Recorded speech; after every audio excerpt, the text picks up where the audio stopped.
আজ নিয়ে চলে এসেছি নতুন একটা রেসিপি, আমসত্ত্বের চাটনি। আমসত্ত্বের চাটনির জন্য আমি এখানে ক্ষীর খেজুরের দানা বের করে লম্বা করে কেটে নিয়েছি কিশমিশ, কাজু বাদাম, আর নিয়েছি আমসত্ত্ব চৌকো করে কেটে নিয়েছি। কড়া গরম হয়ে গেছে, কড়াইতে দিয়ে দেব সাদা তেল। তেল গরম হয়ে গেছে, এবার দিয়ে দেবো ফোড়নে 5 ফোড়ন আর দেব কালো সর্ষে। পুরো ভিডিওটা আপনারা দেখুন, খুবই সুন্দর একটা রেসিপি।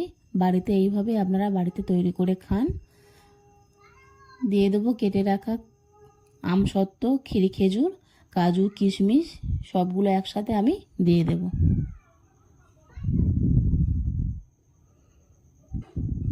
দিয়ে আমি একটু ভাজা ভাজা করে নেব। আর এটা ভাজার সময় গ্যাসের ফ্লেমটাকে মিডিয়াম টু লোতে রাখবেন, তা না হলে পুড়ে যাওয়া সম্ভাবনা থাকতে পারে, পুড়ে যেতে পারে। তাই গ্যাসটাকে একটু আস্তে করে রাখবেন। ভেজে নিয়েছি আমি, একটু ভেজে নিয়েছি। তারপরে আমি দিয়ে দেব হাফ কাপের মতন জল, যাতে ক্ষীর খেজুর আর আমসত্ত্বটা একটু নরম হয়, তার জন্য আমি একটা কাপের হাফ কাপের জল দিয়ে দেব। জলটাকে আমি ফুটতে দেবো। এখানে ফুটে গেছে ঝোলটা, আমসত্ত্ব আর ক্ষীর খেজুরটা সিদ্ধ হয়ে গেছে। দিয়ে দিলাম নুন আর দেব চিনি। চিনিটাকে ব্যালেন্স করার জন্য নুনটা দেওয়া।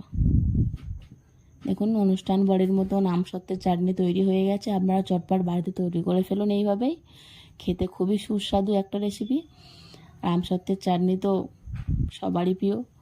আপনারা এইভাবে করে বাড়িতে তৈরি করে ফেলুন। আর চ্যানেলটিকে সাবস্ক্রাইব করে নিন, লাইক করুন, আর কমেন্টে জানান কেমন লাগলো, শেয়ার করুন। আর আমার চ্যানেলে রান্নার নতুন নতুন ভিডিও পেতে পাশে থাকা বেল আইকনটি অন করে নিন। বাড়িতে এইভাবে তৈরি করে খান আর কমেন্টে জানান কেমন লাগলো।